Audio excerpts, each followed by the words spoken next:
नमस्कार प्यारे विद्यार्थियों। आज इस वीडियो में हम रोल्स मीन वैल्यू थ्योरम के ऊपर कुछ इंटरेस्टिंग एग्जांपल्स और देखने वाले हैं। तो आइए स्टार्ट करते हैं।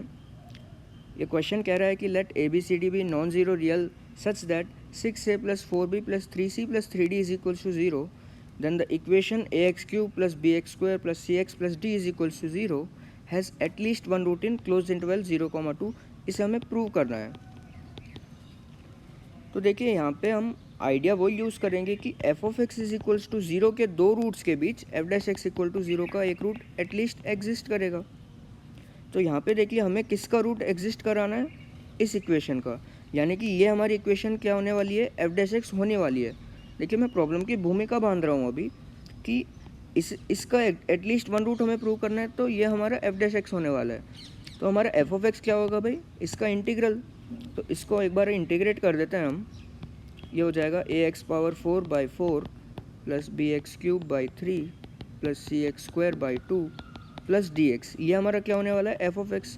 तो इसको मैं एक नया फंक्शन g ऑफ x मान लेता हूँ। ठीक है भाई, ये मेरा फंक्शन है gx।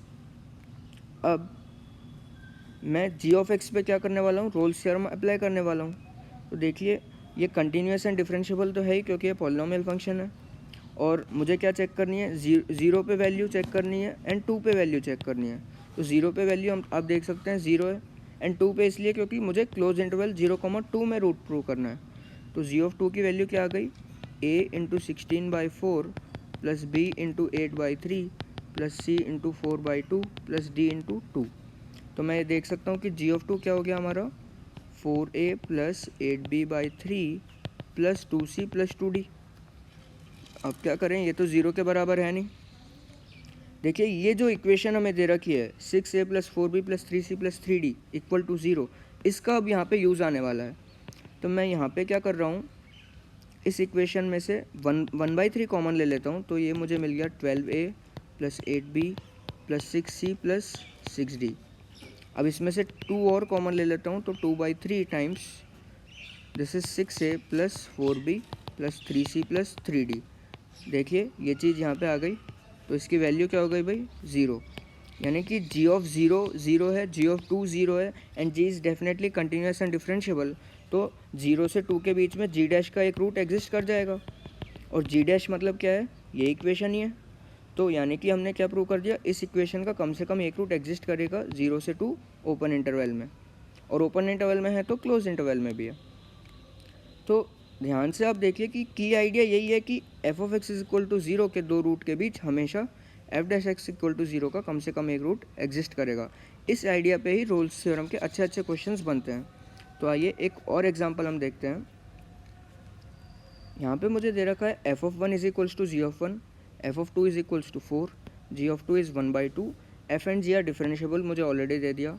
अब मुझे ये प्रूव करना है कि f dash x is equal to 3x² gx + x³ g dash x for some x belongs to 1,2 open. तो सेम आइडिया प्रीवियस क्वेश्चन वाला हम यूज़ करने वाले हैं। अब इसे मैं इंटीग्रेट कर दूंगा और सारी टर्म्स को इक्वेशन के एक तरफ ले आऊँगा। तो f डैश x का इंटीग्रल क्या हो जाता है, f ऑफ x। और ध्यान से देखिए ये जो लिखा है 3x² gx + x³ × g dash x, ये किसका डिफरेंशियल है, x³ × g ऑफ x का भी तो ये डिफरेंशिएशन ये होगा। तो x³ × gx का डिफरेंशिएशन क्या हो जाएगा, x³ × g dash + gx × 3x²। तो मैं इसे क्या लिख रहा हूँ, x³ × gx का डिफरेंशियल राइट हैंड साइड में, और लेफ्ट हैंड साइड में f डैश x का डिफरेंशियल। अब मैं इसे इंटीग्रेट कर लूँगा और सारी टर्म्स को क्या ले आऊँगा, वन साइड, और एक नया फंक्शन मैं मान रहा हूँ h of x which is f of x minus x³ times g of x। ठीक है, तो अब मैं इस पर क्या करूँगा, Rolle's mean value theorem apply करने की कोशिश करूँगा। तो देखिए f and g are differentiable, तो h is also differentiable, hence it is also continuous. अब देख लेते हैं 1 और 2 पे इसकी वैल्यू सेम है कि नहीं। तो h ऑफ 1 की वैल्यू क्या आ गई, f of 1 minus g of 1 which is 0, क्योंकि मुझे f ऑफ 1 g ऑफ 1 बराबर दे रखे हैं क्वेश्चन में।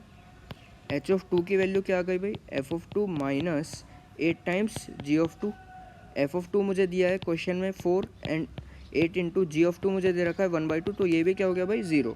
तो अब देखिए h क्या है, कंटिन्यूस है, डिफरेंशिएबल है, and h of 1 equal to h of 2 equal to 0। तो भाई लगा देते हैं h पे रोल्स थ्योरम।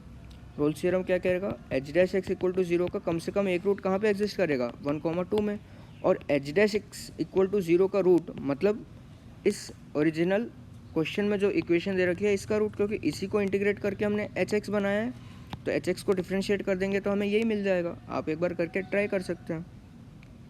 तो ये हमने प्रूव कर दिया। आइए एक नेक्स्ट एग्जांपल हम देखते हैं। Suppose that f double dash x exist everywhere and f of x1 is equal to f of x2 is equal to f of x3 where x1 less than x2 less than x3, then show that there exists at least one c belongs to x1 x3 such that f double dash c is 0।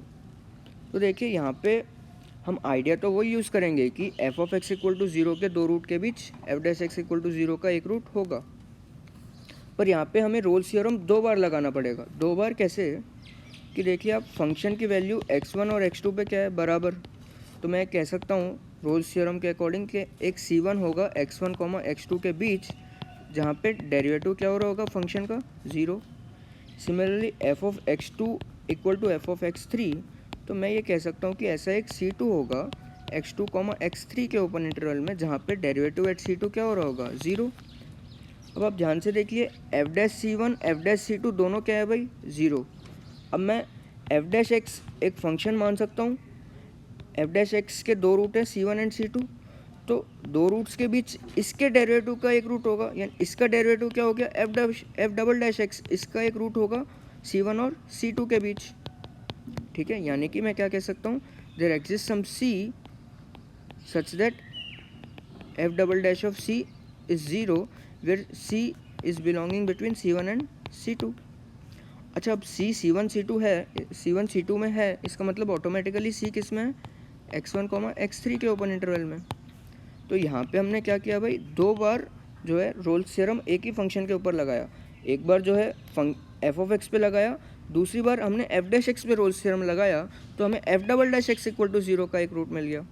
ऐसे ही question में चाहे आप इसे extend कर करके nth derivative पे भी आप लगा सकते हैं। तो आई होप हम आपको ये एग्जांपल्स क्लियर हैं। और देखिए हमारा की आइडिया क्या है, फंक्शन के दो रूट्स के बीच उसके डेरिवेटिव का जो है कम से कम एक रूट एग्जिस्ट करेगा। ये हमारा काफ़ी इंपॉर्टेंट आइडिया है, इसी पे जो है रोल्स थ्योरम के अच्छे अच्छे क्वेश्चंस बनते हैं। तो नेक्स्ट वीडियो में, अच्छा नेक्स्ट वीडियो से पहले एक क्वेश्चन आपके लिए है, या आप इसे ट्राई करें खुद से। अगेन की आइडिया सेम है, और अगर आपको हिंट्स चाहिए तो मैं कमेंट सेक्शन में आप मेंशन करें, मैं आपको हिंट्स दे दूंगा, और आप अपना सॉल्यूशन कमेंट सेक्शन में मेंशन करें। एंड नेक्स्ट वीडियो में हम मिलते हैं लैग्रेंजेस मीन वैल्यू थ्योरम के साथ। इसे हम बड़ा डिटेल में हम पढ़ने वाले हैं, एंड इसके भी एग्जांपल्स देखने वाले हैं, जैसे हमने रोल्स मीन वैल्यू थ्योरम को पढ़ा है।